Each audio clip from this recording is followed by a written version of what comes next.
Welcome to Rauta's October video, and this one is not so much an opinion video, whereas there's an actual interview slash opinion video. I pardon for the little bit grainy image here. It's getting darker and I'm running out of time on daytime, but this is about not having the rainy, grainy image, but more about those questions which I'm going to read to you and also put them on the screen. Now, I pardon already about this video being quite lengthy, because originally I wanted to do a couple of easy questions for the ladies who are then gonna answer my questions, and I was wondering, yeah, it's gonna take a couple of minutes, but, well, as you can see soon, you will finally realize why this is quite a lengthy topic. Now, I know what this is not gonna interest all of you out there, so feel free to do whatever you want, but in case you just happen to know and understand what goes on in the minds of some ladies in metal, well, tune in and grab a couple of beers or coffee or something. Now, before I get to the actual questions and answers, I want to point out that this whole questionnaire thing kind of got me going because of the latest Finberg case, which were a lot of harassment things going on. Also, there has been a lot of talk why there is not so many women in metal, that is playing instruments or having bands, doing lyrics, all that stuff. I know there are lots of women in metal music, you know, taking photos, and obviously some people are doing interviews, reviews, blogging about stuff. I mean, the stuff which people like me do, you know, write album reviews, do interviews, do gig reviews, do opinion things, rants, write columns and stuff like that. But this is a lot less an amount of people when we're talking about people playing in bands. And obviously, like everybody as of here knows, that is especially in extreme metal, the amount of women playing any kind of instrument or being vocalists, doesn't really matter, is quite low when compared to, you know, mainstream bands. And even mainstream bands, you rarely see a woman playing guitar or bass or drums. There are some, but let's be honest about it, those numbers are not very high. It's kind of a scarce and all that stuff. You might have a keyboard player, and obviously you might have female vocalists. They are not that rare, but you know, full-blown female lineup, that is kind of a rarity. And especially with the extreme metal, you know, thrash metal especially, death metal also, with black metal a little bit more common, but I wouldn't go as far as to say common. Anyway, here's my introduction to the whole video. Try to get tuned, or I don't know, maybe you need multiple times to watch this in case you just happen to be interested in the topic. Anyway, now I'm gonna just tune you in for the questions. And I have 6 ladies here. I'm gonna introduce them briefly. Iki Horos is from band Musta Kappeli and ex-Hammer of Hate record label, doing kind of stuff there. Obscura is from Asegraum, a Drauger, black metal, from Netherlands. There's Nelly Avelati, who is a long-timer from music business, you know, being a music business professional from Spine Farm Records and Universal Music, later on doing all kinds of stuff related to music. Then we have Trish Kay from Urar and Cultist, a drummer, used to play in Not the Frost, Evil Cult and other bands. We have Evisk playing plays in Behexen, and Dana Duffy, guitarist, vocalist, founder of Mythic and Demonic Christ. So we have 6 women from different backgrounds, but all more or less tied to extreme metal. And I had only 2 questions because I knew this would be a lengthy video. And the first one was, how has your gender helped or hindered you along the way in metal scene? Or has there been any possible notable effect in the first place based on your personal experience? Iki Horos started that I never have felt there'd be issues with my gender, but then again, my path has been quite easy in general. I worked with my now ex-husband.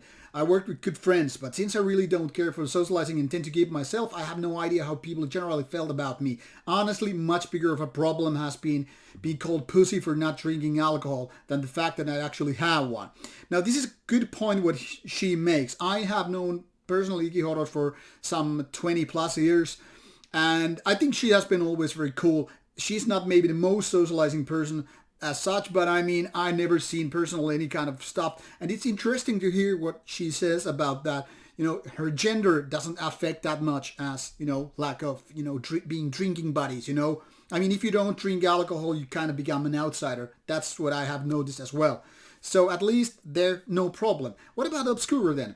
She says, my gender helped me and all of us in Asgaround to get well known quite fast compared to other black metal bands of our type. Obviously because of the visual difference which draws the attention. Yeah, good looking ladies on the stage. They make a difference. However, I believe we could not have achieved this much if it was not for some good quality satanic black metal, just as well as our looks and gender. And that's so good. Asgaround is one of the best Dutch bands, if you ask me. So the thing here is, they are not getting put down because of the gender, but quite the opposite. It's interesting. If you want more about Obscura's opinions, check out my interview a couple of years ago done at Steelfest. She tells a lot more about this topic. Let's go to Nelly Amelahti from Spine Farm Records and Universal Music. She says, I have noticed no significant differences. It's possible that a woman is seen as more of a caretaking personality, which then enables them to give in more managing duties, and it be an easier target for bands to approach when they have more minor questions regarding their career. In terms of if I was excluded from some things because I was a woman, no. This is quite interesting because I was expecting some people like Nelly to get, bothered because, okay, you're just a woman, don't do that, blah, blah, blah. It seems I was wrong and I'm happy about it. What about Trish?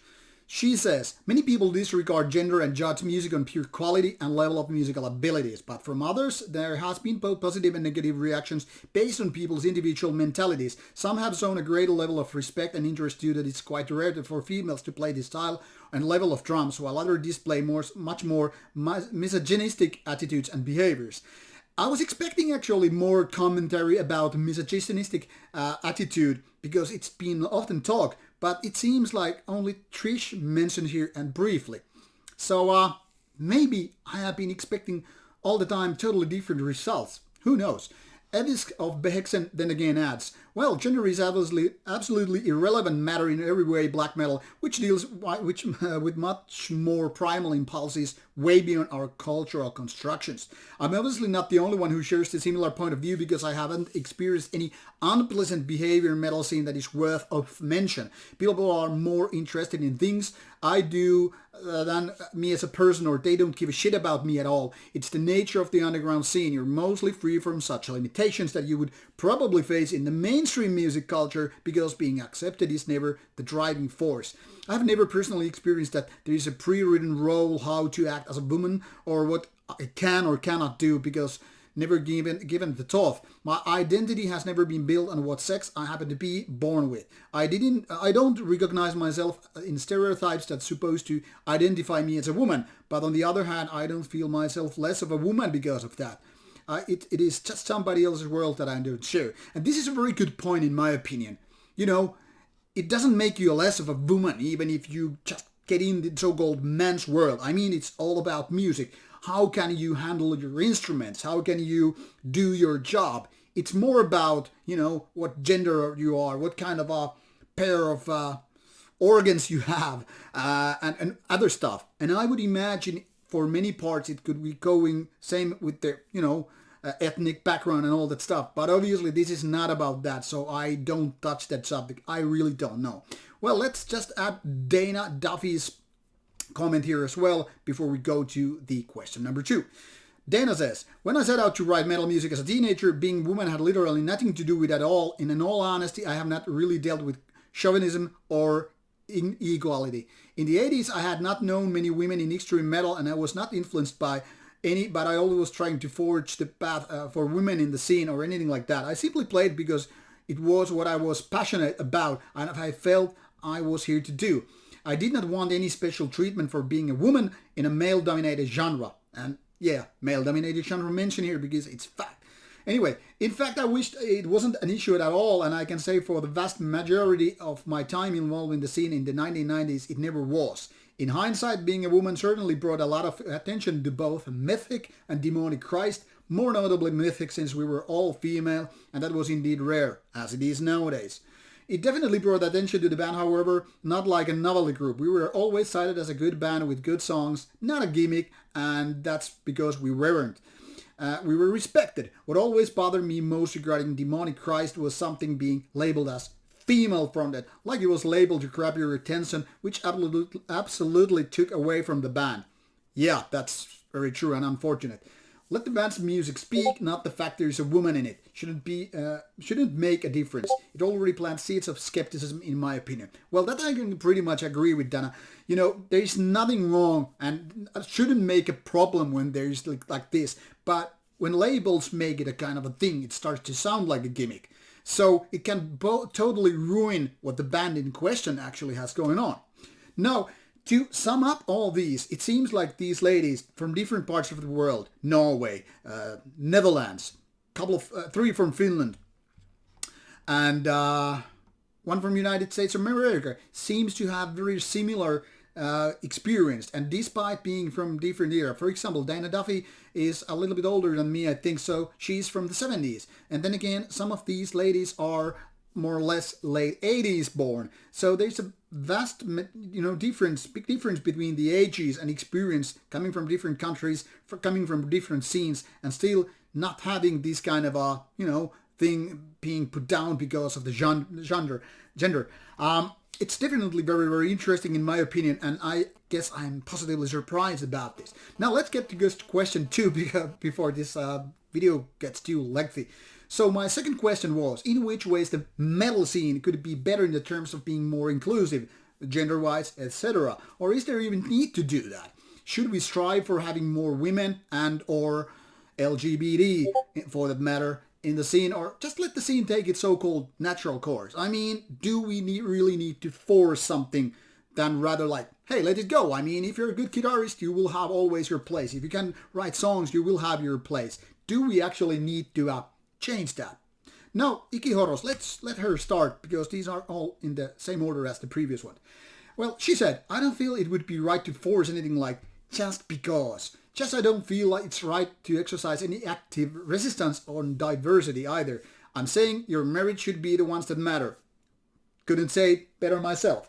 Obscura continues, the metal scene is the way it should be. There should not be any artificial changes forced upon us about this or about anything. Freedom of opinion and speech is the basic value of my ideology, and I'm against anything artificial, including of anyone, if it doesn't come naturally.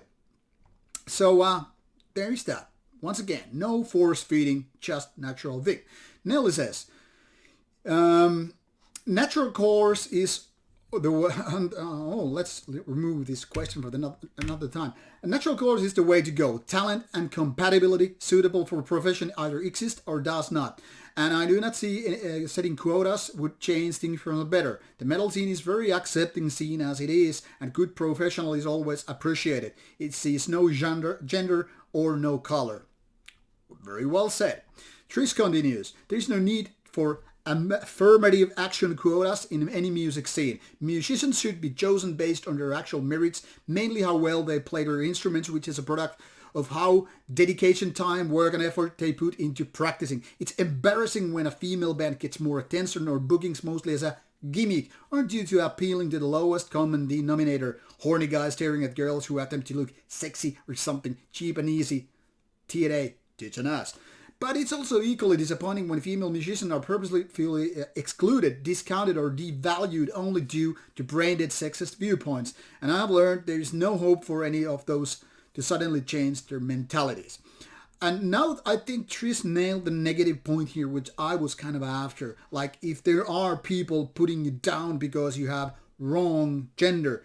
Now, luckily it seems most of these comments are very, very kind of happy, positive and all that stuff. So it seems like nobody's forcing these quotas. Nobody wants to do that because it would be kind of stupid anyway. But it's also nice to see that all these women are on the same page. Let Evis continue. It can't be forced. Metal as underground music culture has to do it yourself attitude. And if you do something with passion, it gets noticed. As it totally deserves to be, in my opinion. Dana concludes and finishes the whole question thing here by saying, I don't think we need more women in metal. Honestly, we just need good metal. Women have never been excluded. Sadly, not many women want to write music or have it what it takes to be in a band, and I cannot stand when it's half-assed. Right there, Dana. I agree with you 666%. That's where good for a girl comes from. I've seen a handful of men teach their girlfriends bass to be in a band and it never works out. I wonder why. You have to want it, to feel compelled to play, to have drive and passion in the first place. Metal must run through your veins. I'm not against anyone of any gender, sexuality, or race playing metal. It's not an exclusive club. Literally anyone who wants it bad enough can make it happen. Unfortunately, the way things are going with metal, I don't have any high expectations for its future. It's just going to have run its course. Nothing could last forever. Well, what can I say? I truly and fully agree with all these comments. And like I said, I'm kind of happy that there is not so much negative experience because, to be honest, I was expecting way more of that. Given that there's 6 different people, 6 different individuals from different backgrounds and all.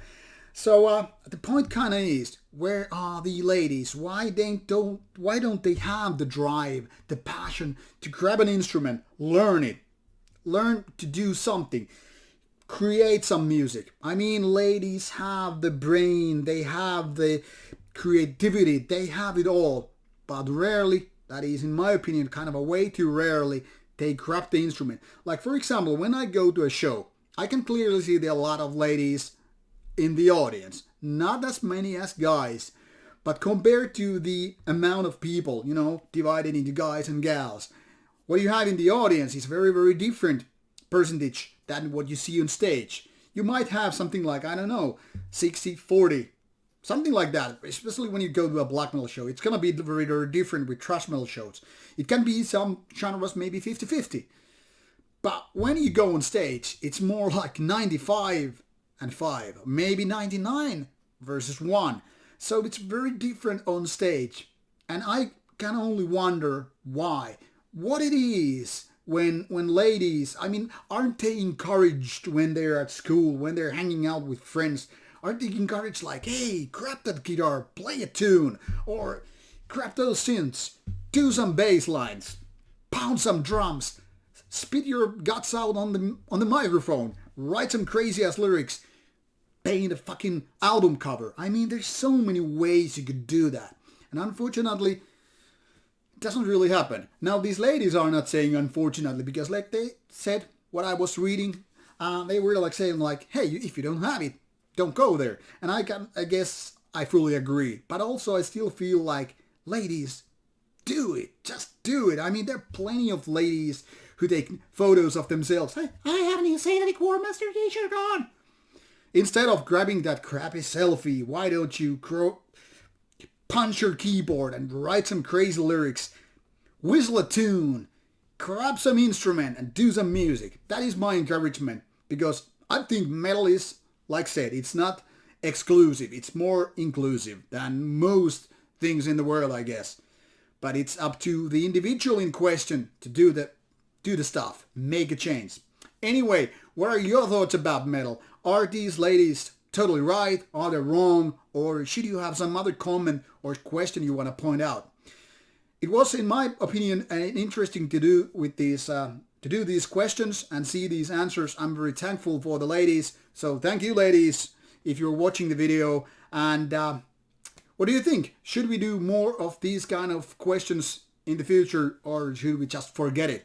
Put your comments, questions, and other pointers out in the comment box. I will get back to you. Take care, my friends. Stay well. Stay healthy.